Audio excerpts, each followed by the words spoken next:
Buenos días a todos. Como decía, en primer lugar, pues agradecer al IDAE esta oportunidad que nos brinda de haceros llegar la idea de cómo un aislamiento térmico de la industria puede ser una forma sencilla, rápida y eficaz de ahorro energético, ¿no? Y ahorro de emisiones de CO2. ¿De acuerdo? Bien, pues vamos a empezar por lo básico y por analizar un poco cuáles son las principales razones por las que aislamos en industria. Es fácil que todos sepamos por qué aislamos en nuestras casas, ¿no? Pues por confort, pues por tener menos frío. Pues, bueno, bien, por la parte de industria, tradicionalmente se ha aislado por dos razones. Por condiciones de proceso, es decir, si yo tengo que llevar un líquido de una zona de una nave a otra por una tubería y resulta que la temperatura no me puede bajar de X grados, pues la única manera pues, es aislando para mantener esa temperatura o aumentando mucho la temperatura para que al final me llegue la que yo quiero. Entonces, esa es una de las principales condiciones, ¿no? Por seguridad, ¿vale? Para que, bueno, pues aquellas zonas que estén de acceso a los operarios o cualquier persona, pues no nos queme, ¿vale? Entonces la temperatura de seguridad ronda entre los 50 y los 60 grados, ¿vale? Pero ya desde hace mucho tiempo, desde hace muchos años, se busca también la necesidad de aislamiento por ahorro energético, ¿vale? Pues está claro que la energía más limpia es la que no se consume, ¿no? Y si nosotros pues aislamos nuestros equipos y nuestras tuberías en la industria, pues consumiremos menos energía para obtener los mismos rendimientos. ¿Vale? Veremos un poquito más adelante cómo se aísla y cuánto hay que aislar y cuál es el punto óptimo, por decirlo de alguna manera. Y bueno, pues en los últimos años esto es menos tradicional, es más reciente, también por el tema del impacto ambiental, tanto acústico, pero sobre todo por el tema de emisiones de CO2. Ya empezamos a oír hablar del tema de la descarbonización de las plantas industriales. Entonces, pues esto poco a poco, con el objetivo que está marcado para 2050 y demás, pues empezará a crear una serie de limitaciones legales que obligarán a las industrias a emitir cuanto menos CO2 mejor. Entonces, vamos a ver cómo el aislamiento contribuye a consumir menos energía y, por tanto, a emitir menos CO2 también. ¿De acuerdo? Eso es un poco una foto de cómo estamos en la industria y cómo estamos en edificación. Entonces, bueno, pues es evidente que no somos un ejemplo a seguir en este aspecto. Si os fijáis, la parte de arriba a la derecha he puesto, pues, para que os hagáis idea de lo que contribuye la industria al consumo energético dentro de España. Estamos hablando aproximadamente más de un 30%, ¿vale? El consumo energético de toda España corresponde a la industria. Si os fijáis, mientras en edificación, en una casa, tenemos una temperatura media entre 18 y 22 grados, ¿vale? Lo que se pide hoy por hoy, estamos hablando de ya en Europa, menos de 4 vatios metros cuadrados. Eso implica unos espesores de aislamiento entre 100 y 250 grados. Todo esto para una temperatura ambiente, ¿vale? Vamos a la industria, donde las temperaturas de la industria van desde de la parte criogénica, pero en temperaturas calientes hablamos desde 0 grados hasta 1000 y pico grados, depende de la aplicación. Pues imaginaos los espesores que deberíamos tener. Pues si hacemos una foto de cómo estamos hoy, pues vemos que hay muchas plantas que tienen unas pérdidas medias de unos 150 vatios por metro cuadrado. Claro, esto estamos hablando de espesores de aislamiento de 100 milímetros. Claro, 100 milímetros para un equipo que a lo mejor trabaja a 400 grados, pues imaginaos el derroche energético que estamos teniendo en ese aspecto, ¿vale? Entonces, un poco para que os hagáis una idea. Así como la edificación tiene un código técnico que es de obligado cumplimiento, nosotros en industria no tenemos un código de obligado cumplimiento.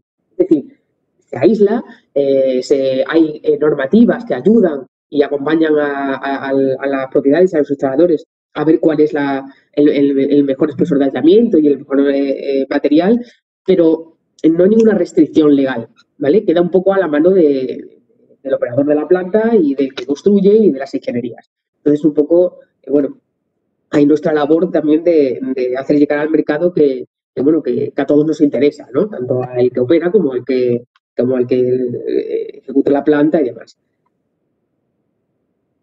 Fijaos que también, si hacemos un balance de cómo estamos, nos damos cuenta que el 10% de las superficies de una instalación industrial no tiene aislamiento o el aislamiento está muy deteriorado, ¿vale? Entonces, pues aquí tenemos mucho potencial donde actuar, ¿vale? Porque vamos a verlo un poquito más adelante, pero cualquier actuación que hagamos en una zona que no esté aislada o que el aislamiento esté muy mal, nos va a dar pues un retorno de inversión muy rápido y nos va a interesar, ¿vale?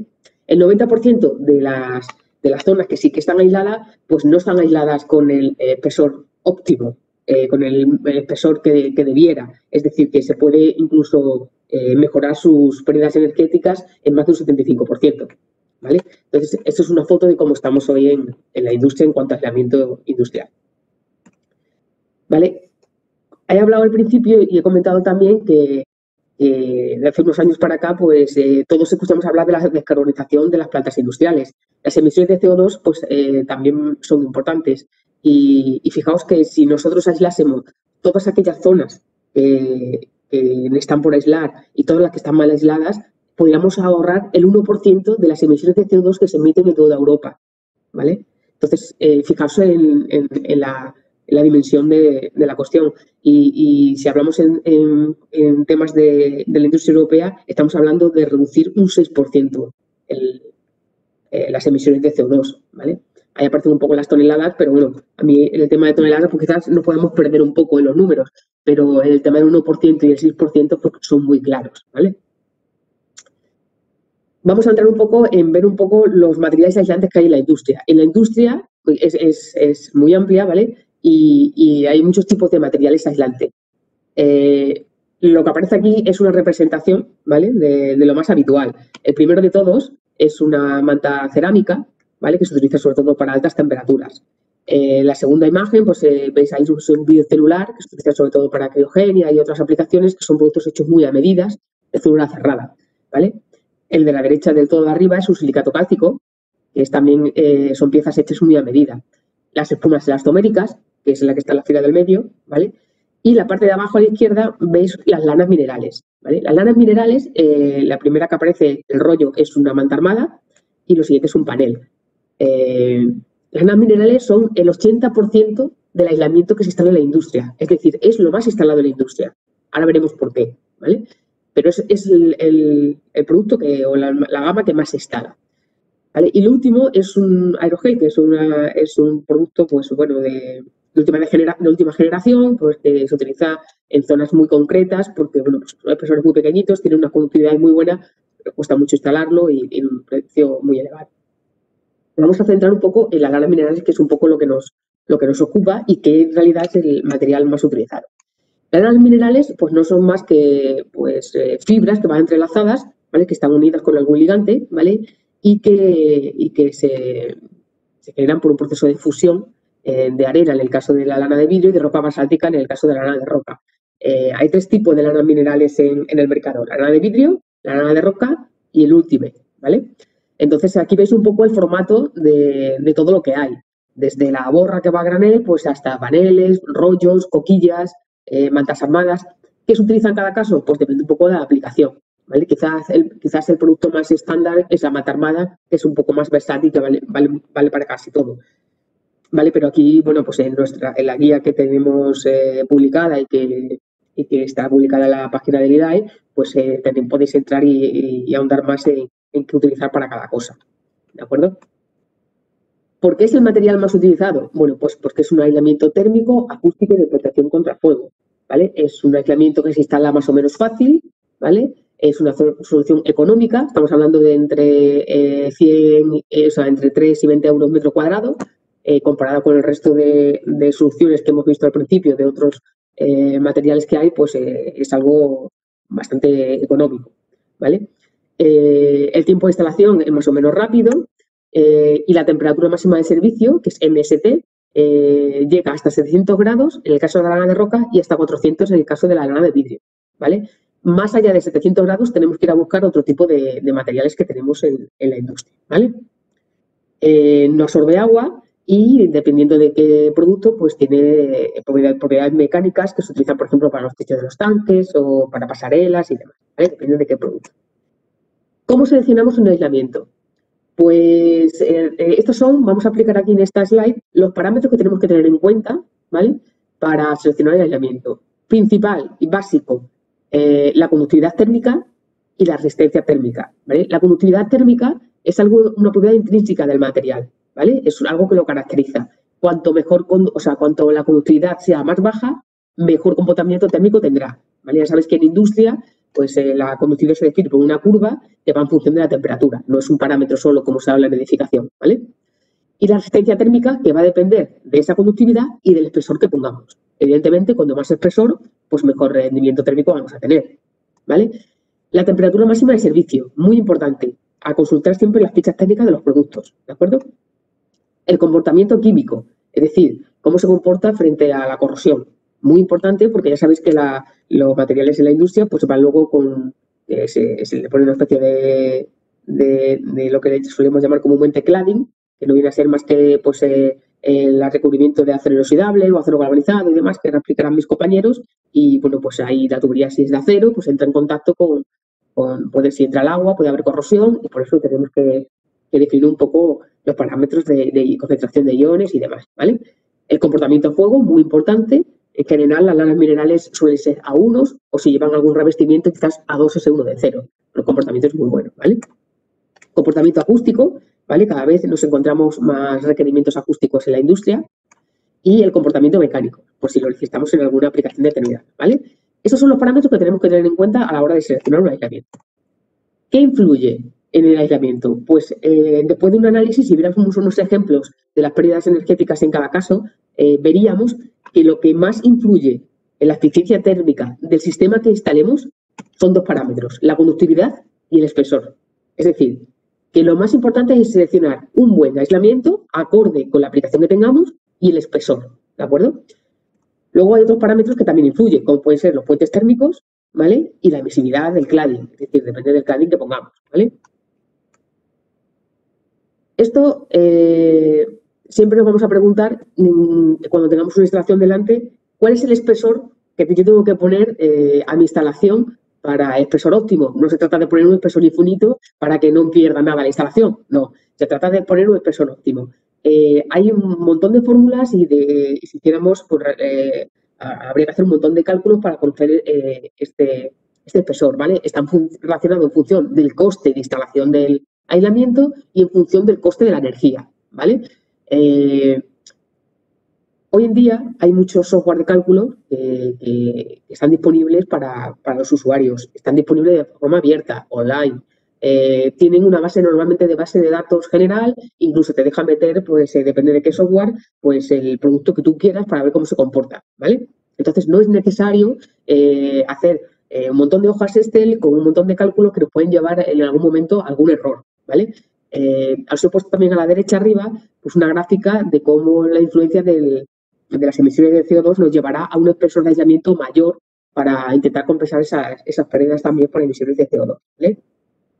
Entonces, abajo ves un ejemplo del resultado que da un software de cálculo de este tipo para distintas capas de aislamiento, ¿vale? Como os digo, hay un montón en el mercado que bueno, los tenéis disponibles, si los buscáis encontraréis en las páginas web de los fabricantes seguro y bueno, están a vuestra disposición.